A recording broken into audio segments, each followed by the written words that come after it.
We're here today with Michael Granzen. Michael is a writer and activist with a call to transformational teaching and ministry. He grew up in New York before going to Colgate University and studying philosophy and religion with Coleman Brown. He worked as a community organizer in Boston and in Oklahoma, then went to Harvard Divinity School. He was ordained in the Presbyterian Church USA and has worked in multiple cities in the United States and Scotland. He studied social ethics at Drew University and received a PhD with honors in 2011. He's lectured at Harvard, Drew, Colgate, Princeton, and at New Brunswick and Princeton Theological Seminaries. He moderated the ordination of Chris Hedges, with James Cone and Cornel West giving the charges. He's actively involved in interfaith work for justice and is co-founder of the New Jersey Clergy for Justice.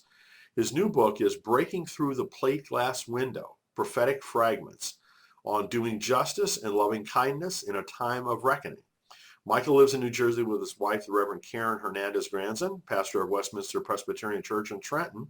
And also, I have to say that I'm particularly happy to interview someone like Michael, who is an alum of our conferences. So, Michael, congratulations on all your work, and thanks so much for joining us today. Yeah, thank you, Brian. And as I said 2 years ago when we did our interview with the Coleman Brown book, those conferences really helped.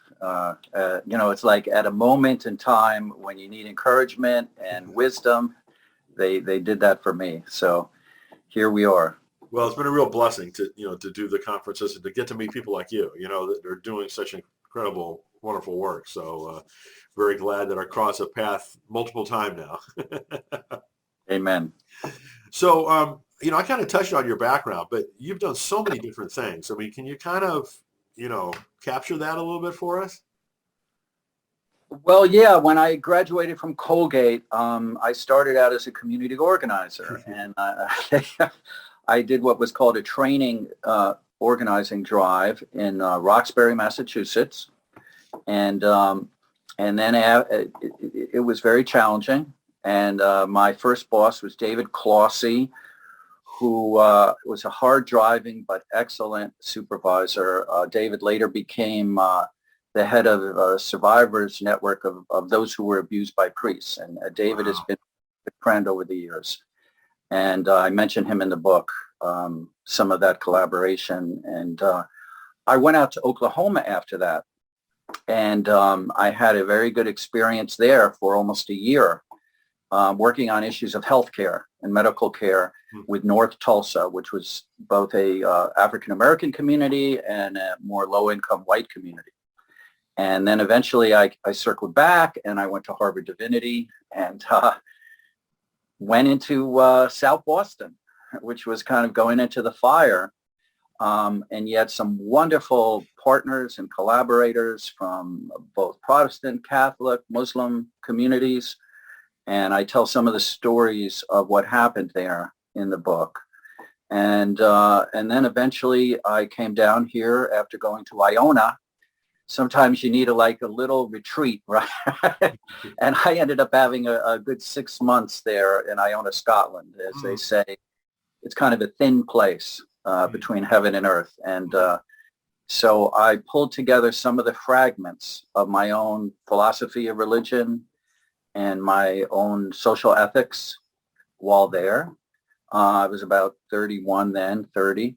And then I came here to New Jersey, where I've been for a while. Of all places, we both ended up in Central. Yes, yeah. And so I just have a lot of gratitude, getting through this pandemic the last 2 years. I know is for many of us very, very challenging. And I had lost my brother Dennis. My younger brother Dennis died right before the pandemic started.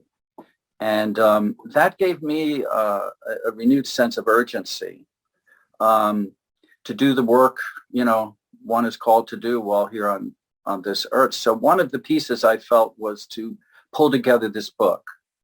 And having had some little bit of confidence building with the Coleman Brown book, Our Hearts Are Restless Until They Rest in Thee, and I helped edit that with Lisa Masada.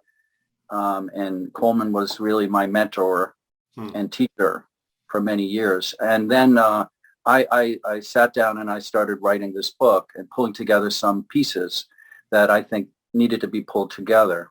Hmm. Some writings from the past, and then collaborators, like excellent people like Tracy West, who was my teacher at Drew of social ethics, and she's just so outstanding as a teacher and activist. And then, of course, Chris Hedges, who's done wonderful work in journalism and writing, and now in prison ministry. Mm-hmm, mm-hmm. And then my wife, Karen Hernandez Granzen, telling the story about her church. Hmm. And that's been a transformational church in Trenton.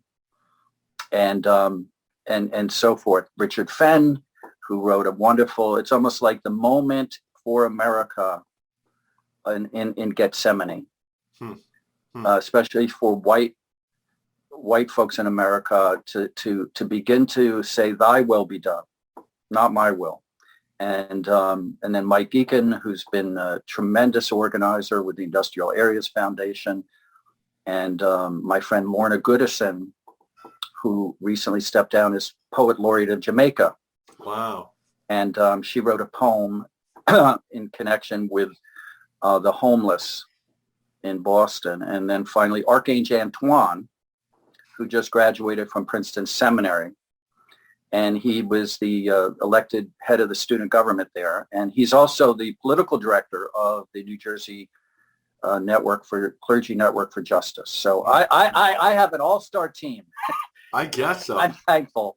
So let's talk about different pieces of this. So one is the title of the book. What exactly does that mean? Okay, that's a hard. It's a very long title for one thing. You threw me a fastball early on. Okay, breaking through the plate glass window. I take that from W.E.B. Du Bois in his autobiography, and he's talking about that which separates and oppresses African Americans in America.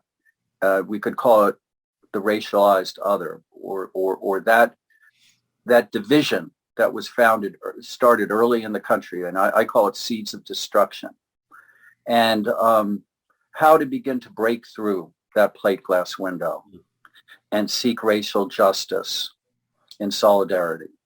And so it's about my own experience with tremendous partners and colleagues, because it's really about solidarity, and my own having to learn in humility and a kind of repentance, how white supremacy gets into your head and white privilege. And then it's also about doing justice and loving kindness, kind of how to respond together on many levels, including the exploitation of the poor. So looking through the lens of class as well. And then, some others like Tracy West have looked through the lens of gender. And through these partnerships, when I was writing the book, I realized my own limitation. So I said, I need to learn from others, as I have over this journey. So that's why I especially wanted Tracy and Lorna and my wife, among others, to contribute, which there's a saying, I think, in the Presbyterian Church when they ask, how are you? And I'm saying, I'm better than I deserve. Meaning, it's these gifts of grace. Well, you've got some incredible people that, contributed to this book. I mean, which, really glad to see. But, what's that like, to have people like that involved in the project? Well, I think it's challenging because if you read, for example, the preface by Tracy West and the introduction by Chris, they're both just great writers. Yeah, So then you have to step up to the plate and do, if somebody said to me once, do the best you can, nothing more, but nothing less. So I'm learning to write. I've been preaching and teaching for many years. So as I'm learning to write, and you learn by doing, and claiming your own voice and telling the truth from your point of view. So that's what it's like. It's being challenged in a good way. Well, I was kind of lucky. It's like, I pulled together the How to Heal Our Divides books, with a bunch of different folks, but, I didn't hardly write anything myself. So I didn't have the same standard that I had to live up to that you do in your case. So it's really interesting to hear your perspective on that.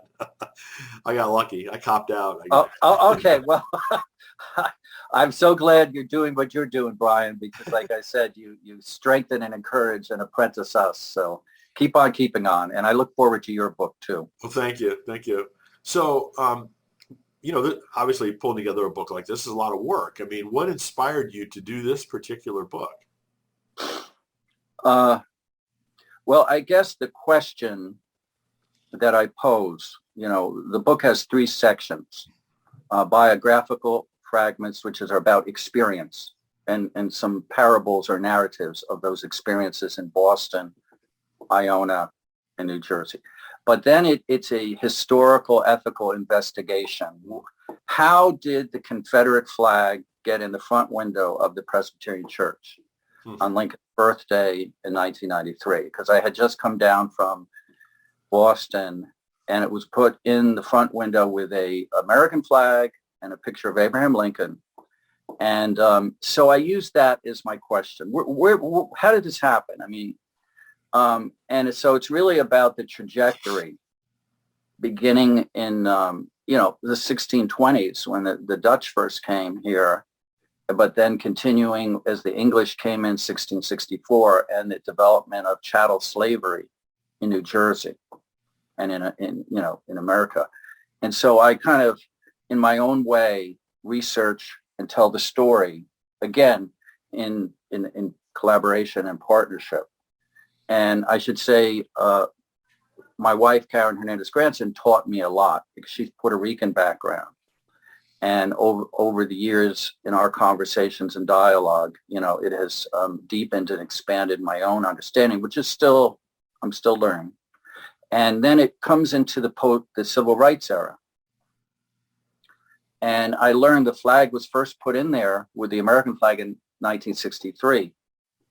Why? Because African Americans were claiming their truth and power for equality and protesting in Elizabeth. So it was like a backlash, quote, a white backlash. It was an expression in the church, though.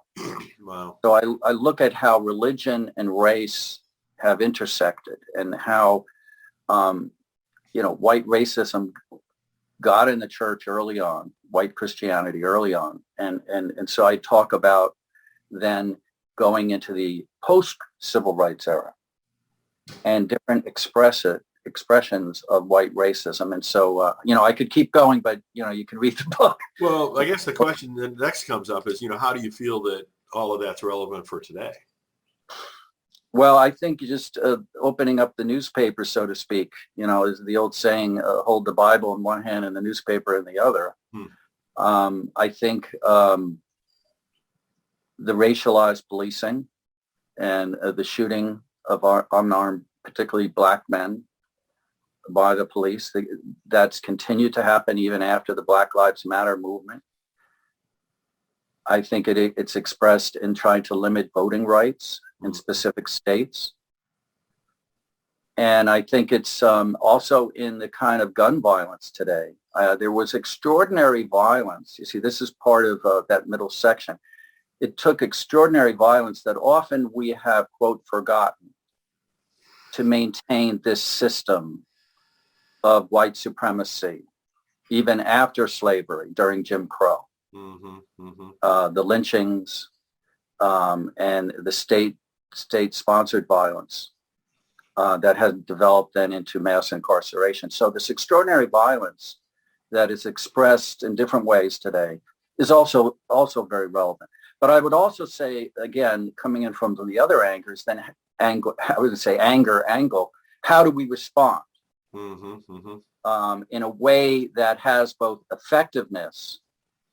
And I see Dr. King early in my life when I was at Colgate, I read King. I saw some films on Dr. King, and it was a part of my own spiritual awakening to see his life and the way he kind of had to let go and let God in his leadership, and was martyred. So, but I saw Dr. King, some of his last words when he was in Memphis had to do with what does it mean to love your neighbor as yourself. So that became the ethical mandate or focus of loving your neighbor as yourself, both practically, because the neighbor who's in the ditch, and sometimes that may be you or me, but it's particularly in America, the poor and often African Americans, but you need effectiveness, but that's not always possible. So it also must include planting seeds of hope, faith, and love. So let's talk about the book process itself. What was it like? What did you learn from, the writing that yourself did, the exploration, the working with the other folks? Well, what I learned, to really write a book, you need to get up early. For me, at least, I needed to get up early, more or less at dawn, and then write through to around lunchtime. Huh. Wow. And do that at least 3 to 5 days a week. And I actually, like I said, after my brother Dennis passed, I started getting up in January, that was 2020, and writing. And I wrote all the way through June. And again, I had to bracket my critical editorial voice in order to allow the writing to happen. And there was a sense of accepting imperfection, and then after that, collaborating with others, having folks read the book who were, good writers and had published different books, people like Chris Hedges and Lorna Goodison and others. And then so rewriting. And I see it a little bit like putting puzzle pieces together. And there still may be 1 or 2 missing, but that's okay. Well, that's great that you had those kinds of collaborators to basically, read through, the rest of the book and help with it. Yeah. And then I think, it's not just about study and writing. It's about doing justice.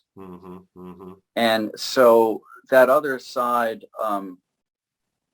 I see the book as an encouragement for people to strengthen the muscles. Like Mike Eakin talks about, it's a muscle that can atrophy, meaning if we don't do justice and loving kindness, we lose the ability to do it. So sometimes it starts with just little steps, but if you do it and you get your strength with others, again, it's about solidarity.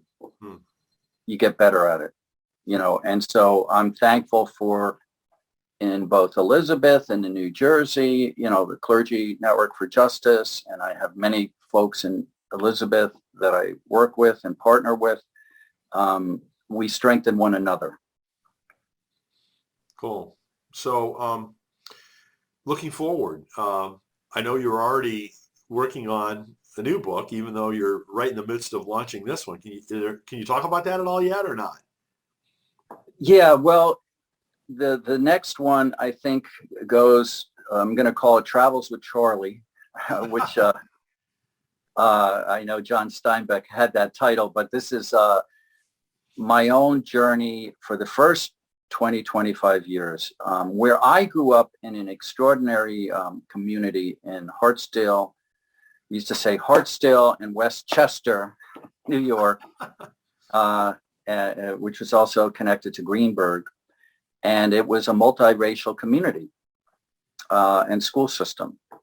And my neighbors included Vernon Jordan and Moms Mabley and the children of Jackie Robinson and a whole range of people, some of whom had just moved up from the Bronx. And it was a little glimpse, I think, at its best, of Dr. King's dream for America. Mm-hmm, mm-hmm. And so I'm kind of recovering some of those experiences and narratives in relation to the present moment. Hmm. Yeah. So again, there's, I think, a vocational calling sometimes to do something and do it the best you can, and then let go and let God. So besides writing, are there any other new projects that you're focusing on?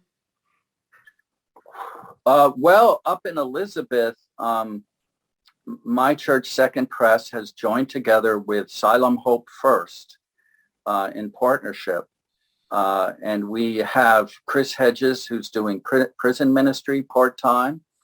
And we have Dr. Wanda Lundy, who's the pastor there of Siloam Hope First. And we have Linwood Bagby, who's the new part-time young adult minister, along with myself. So we have a great team. And we're trying to, again, plant these seeds of hope, not just in terms of a church development, but in the community. Mm-hmm, mm-hmm. So we recently decided the second Saturday in October, we're going to have a bike-a-thon fundraiser just to get it out there. And the plan now is to bicycle from the ferry in Elizabeth, that's going to be going to Pier 15 in Manhattan, and then do about 10-mile ride and then come back. Oh, wow. So, that's cool. That's innovative. Raise some resources for these ministries in Elizabeth. Cool. Well, when you're ready to publicize that, let me know, and I hope you get the word out about it. Okay, thank you. Thank you very much. So again, the title of Michael's new book is Breaking Through the Plate Glass Window, Prophetic Fragments on Doing Justice and Loving Kindness in a Time of Reckoning. You can learn more about it at Whitman-Stock or on Amazon. Michael, again, thanks so much for all of your work and for joining us to share about this latest book. Thank you, Brian, and many blessings to you and your work. Okay, same to you. Thanks.